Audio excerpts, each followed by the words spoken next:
মাংস তো আমরা খাই না। মাংস খাও না? মাংস বানায়নি, মাংস দিয়ে বানিয়েছে। এই মাংস দিয়ে এগুলো করে। তাই? এই যে মাংস দিয়ে এগুলো দেখছেন না, এগুলো দিয়ে ও তো উল দিয়ে মণি বানিয়েছে। মনি বানায়নি, মনি বানায়নি, মাংস দিয়ে বানিয়েছে এগুলো। জল খাবে? ঝাল লেগেছে।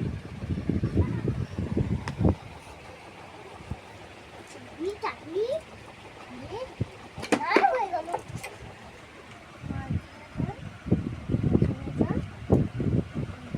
তুমি খেলা করো, আমি রান্নাটা শেষ করে আসি।